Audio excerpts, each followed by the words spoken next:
আমাদের এমনও হয়েছে ছোটবেলায় ওই আলহামদুলিল্লাহ সূরা পাঠ করার কারণে, কুল আল্লাহ সূরা, সূরা কাউসার পাঠ করার কারণে আমাদের হৃদয়ে এমনভাবে বসে গিয়েছে সিনার মধ্যে, যেটা পাথরে খোদাই করার মতো হয়েছে। তা আমাদের সন্তান যদি ছোটবেলায় কোনো বিষয় হৃদয়ে ধারণ করতে পারে, সেটাও পাথরে খোদাই করার মতো হবে। জোরে বলুন ঠিক কিনা? এজন্য আল্লাহর সিদ্ধান্তই চূড়ান্ত, যে আমরা আল্লাহর সিদ্ধান্ত যেগুলো যেভাবে তিনি করেছেন ফায়সালাকে মেনে নিতে হবে। আমাদের বিপদ মুসিবত আসবে কি আসবে না, ক্ষুধার দ্বারা আল্লাহ আমাদেরকে পরীক্ষা করবে। এই ক্ষুধাও আল্লাহর পরীক্ষা, এটাও আল্লাহর সিদ্ধান্ত। এই ক্ষেত্রেও আল্লাহর উপর তাওয়াক্কুল করতে হবে, সবর করতে হবে, আল্লাহর উপরে আরজি করতে হবে, আল্লাহর কাছে আমাদের আরাধনা করতে হবে।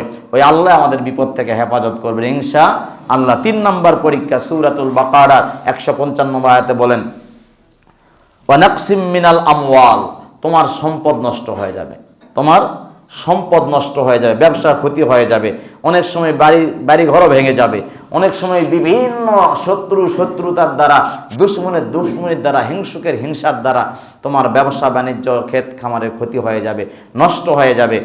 এই হচ্ছে 3 নম্বর। 4 নম্বর পরীক্ষা ওয়াল আনফুসি মিনাস সামারাত, তোমার ওয়াল আনফুসি মিনাস সামারাত, তোমার নিজের যে ক্ষেত ফসল যেটা করো, ফল ফলাদি যেটা ফলাও, এটা তো ক্ষতিগ্রস্ত হবেই। আল্লাহ পাক অনেক সময় ফসলের উপরে মুসিবত দিয়া ওই ফসল নষ্ট করার মাধ্যমে পরীক্ষা করবে। জোরে বলুন ঠিক কিনা?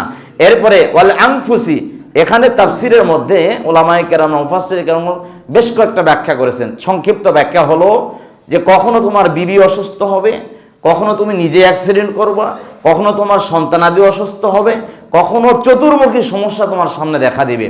যখন তুমি কোনো তাল খুঁজে পাবা না, যখন কোনো পথ খুঁজে পাবা না, মনে হচ্ছে যে পৃথিবীর এই মুহূর্তে কঠিনতম সমস্যায় তুমি নিমজ্জিত আছো, সবচাইতে বেশি কঠিন অবস্থায় তুমি সম্মুখীন হয়েছ, আল্লাহ বলেন এই মুহূর্তেও তুমি শুনে নাও, অবাশিরিস সাবিরিন, এই মুহূর্তে তোমরা আমি রবের উপর ধৈর্য ধারণ করো, আমি রবের কাছে চাও, ইন্নাল্লাহা মাআস সাবিরিন, আমি আল্লাহ তোমাদের ধৈর্যশীলদের সাথেই আছি। বলুন সুবহানাল্লাহ।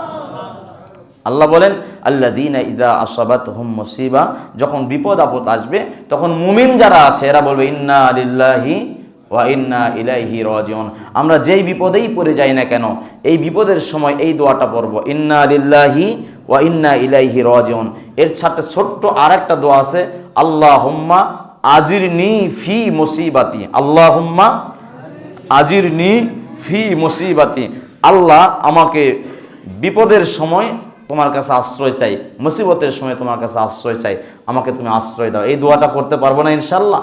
এর সাথে আর একটা দোয়া আছে, ওটা একটু বড় হয়ে যায়, আর বললাম না, শুধু এতটুকুই বলবেন, আল্লাহুম্মা আজিরনি ফি মুসিবাতি, অথবা তাও যদি না পারি, আল্লাহুম্মা আজিরনি, আল্লাহুম্মা আজিরনি, আল্লাহুম্মা আজিরনি, আল্লাহ আমি বিপদের সময় তোমার কাছে, মুসিবতের সময় তোমার কাছে আশ্রয় চাইতেছি। এই দোয়াটা করতে পারবো না ইনশাল্লাহ? তাহলে আল্লাহ পাকের ফায়সালা বিপদের সময়ে, ক্ষুধার সময়ে, ভয়ের সময়ে, ফসল নষ্টের সময়ে, নিজের বিবি বাচ্চা আহলিয়া এবং সন্তান সন্ততি সহ আমাদের ব্যবসা বাণিজ্য, ঘরবাড়ি, বিভিন্ন সমস্যার সম্মুখীন যখন হব, এই কঠিনতম অবস্থার সময়ে আমরা আল্লাহর উপর তাওয়াক্কুল করে সবর করব, ধৈর্য ধারণ করব। এই পরীক্ষাগুলো আল্লাহ আমাদের করবেন। জোরে বলুন ঠিক কিনা? এই মুসিবত বা এই ফায়সালা দিচ্ছেন, এই মুসিবত দিচ্ছেন তিনি কে? পরীক্ষা করছেন আল্লাহ। আর পরীক্ষা থেকে মুক্তি করবেন কে?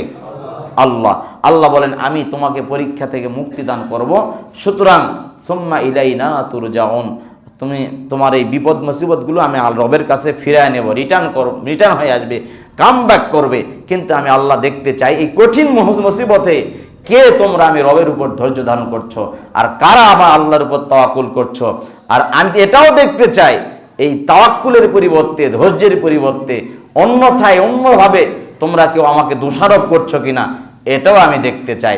যারা দোষারোপ করবে তাদেরকে আল্লাহ পাকে রোশানলে পড়তে হবে, তারা আল্লাহ পাকে মুক্তি দিবেন না, বরং অশান্তিতেই তাদেরকে পড়তে হবে। বলি নাউযুবিল্লাহ। আল্লাহ পাক রব্বুল আলামিন বলেন وعسى أن تكرهوا شيئا وهو خير لكم وعسى أن تحبوا شيئا وهو شر لكم والله يعلم وأنتم لا تعلمون। আল্লাহ পাক রব্বুল আলামিন বলেন তোমরা হয়তো ধারণা করছো যে এই বিষয়টা মনে হয় আমার জন্য ভালো হবে, যেটা তুমি নিজেকে ভালো মনে করো। আল্লাহ পাক বলে ওয়াসা আন তাকরাহু শাইয়্যাও ওয়া হুয়া খায়রুল লাকুম। আল্লাহ পাক বলেন যেটা তোমরা নিজেকে খারাপ মনে করো, যে এই কাজটা করা যাবে না, মনে হয় এই লোকটাও খারাপ, এর কাজগুলো খারাপ, সুতরাং ওর সাথে সম্পর্ক রাখা যাবে না, ওর সাথে মিলমিশও রাখা যাবে না, আর এই কাজগুলো করা যাবে না। এমন কিছু কাজ আছে, এমন কিছু ব্যবসা বাণিজ্য আছে, যে ব্যবসা বাণিজ্যগুলো যেগুলো হালাল ব্যবসা, এই হালাল ব্যবসা করতে গিয়া যদি তুমি সেটাকে মনের ভিতরে খটকা লাগে, মনে করে এই ব্যবসা আমার দ্বারা সম্ভব নয়, তরকারি ব্যবসা আমি কেমনে করব, ঝালমুড়ির ব্যবসা আমি কেমনে করব, আমি জুতার ছোট্ট ব্যবসা কেমনে করব, আমার দ্বারা ছোট্ট মেডিসিনের ব্যবস্থা কেমনে হবে, আমি এই কাজটা কেমনে করব, এর মধ্যে মনে হয় আমি তেমন লাভবান হতে পারবো না, এর মধ্যে মনে হয় ভালো কিছু নাই। আল্লাহ পাক বলেন তুমি যে ধারণাটা করছো, তোমার নিজেকে ধারণা করছো যেটা খারাপ, এটা করলে আমার মান সম্মান ডুবে যাবে, নষ্ট হয়ে যাবে, আমি একটু বড় ব্যবসা করতে চাই। আল্লাহ বলেন খবরদার, ইবাদতের ক্ষেত্রে বড়দের দিকে তাকাও, আর দুনিয়ার ক্ষেত্রে ছোটদের দিকে তাকাও, কারণ বড়দের দিকে তাকাইলে খবরদার তুমি কিন্তু ধ্বংস হয়ে যাবা।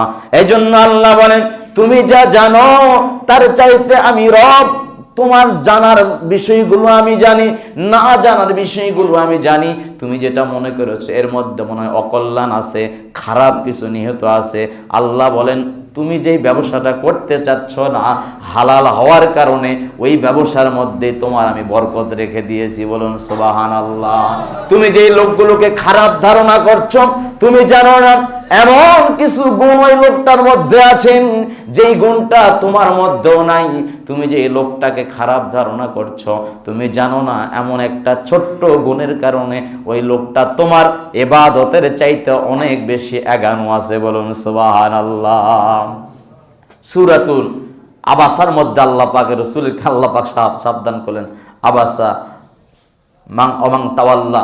আল্লাহ পাক বললেন যে ওই এক অন্ধকে আল্লাহ রসুল সাল্লাল্লাহু আলাইহি সাল্লাম, কিছু লোকজন আসছে রসুলের কাছে একটু দৃষ্টিনন্দন করার জন্য, কিছু মক্কার কিছু বড় বড় মেয়ারা আসছে।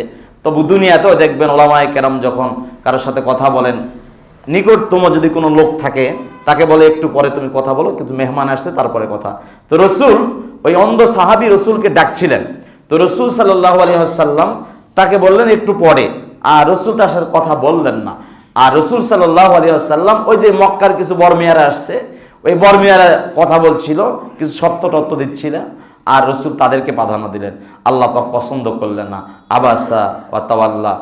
আল্লাহ পাক বলেন এই রসুল, আপনি কাকে খারাপ মনে করতেছেন? অন্ধ মানুষকে খারাপ মনে করছেন, আর মনে করতেছেন এরা আপনাদের খুব উপকারে আসবে? না, এই অন্ধই বরং উপকার, আপনার বেশি উপকার করবে, কিন্তু এরাই আপনার ক্ষতি করবে, আপনি বুঝতে পারতেছেন না। আপনাকে মহব্বত স্বরে আপনার কাছে যে এসেছে তাকে আপনি প্রাধান্য দেন।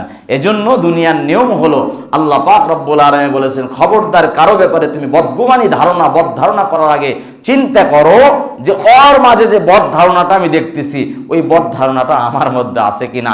কারো ব্যাপারে আমি বদ ধারণা করবো না, বরং আল্লাহ রাসূল সাল্লাল্লাহু আলাইহি ওয়াসাল্লাম হাদিস শরীফে শিক্ষা দিয়েছেন দোয়া, আল্লাহুম্মা জাআলনি ফি আইনি সগীরা ওয়া ফি আয়ুনিন নাসি কাবীরা।